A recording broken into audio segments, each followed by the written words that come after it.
I mean, a lot of times I talk about that shimmer image because I had a person come up to me and say, like, that's my memory. How did you get my memory? Okay.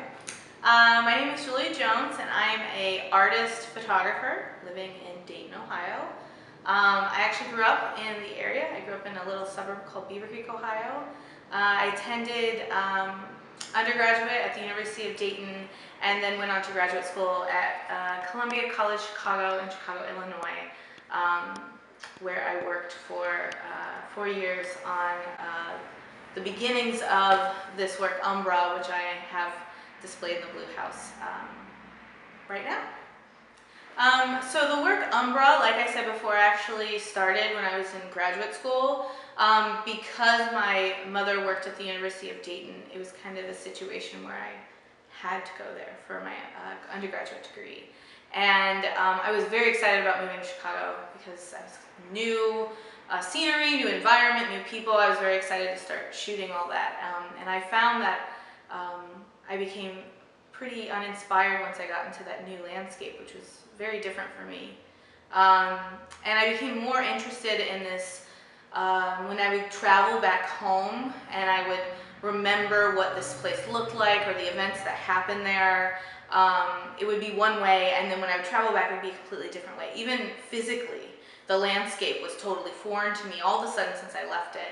And I became really interested in the idea of not only home and our ideas of home and how that shifts and changes as we grow older and as we leave these environments, but then also the concept of memory and how that works and how misremembered things come to light and help function the way that we understand our own experiences. And so with UMBRA, it was perfect because photography already talks about memory and talks about these kind of things. And so it began with me photographing my family members in and around the area where I grew up, so Dayton to Cincinnati, so these landscapes that were very familiar to me in childhood.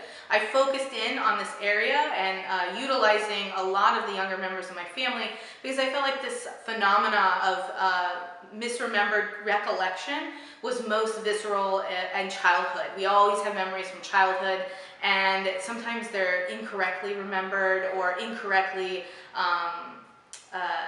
relayed back to other family members, and then, you know, family members' identities will switch and certain locations will switch, and then sometimes really like simple moments become these really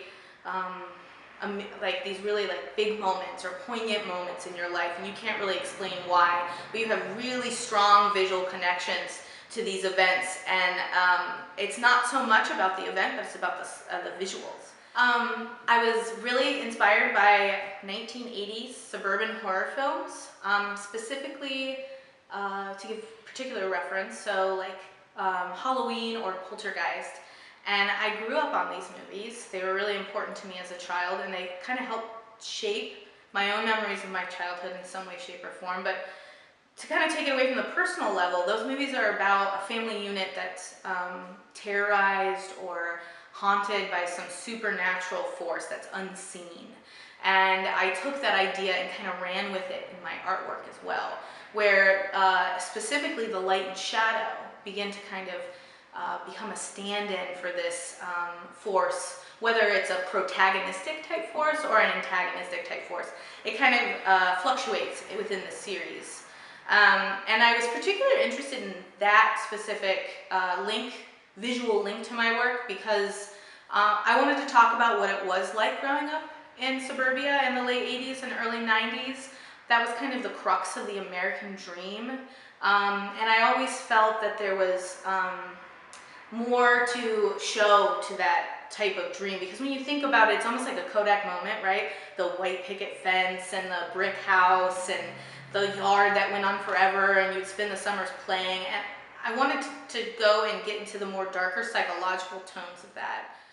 I consider when especially when I have a solo show, I consider the work within the gallery to be more than just a traditional way of hanging photographs. Most of the time you have them in really nice frames and they're mounted and they're all at 60 inches, you know, up to be at exactly eye level. And I really didn't think the work functioned very well like that, partially because I printed in different sizes, but also partially because I wanted to reference this idea of the domestic space.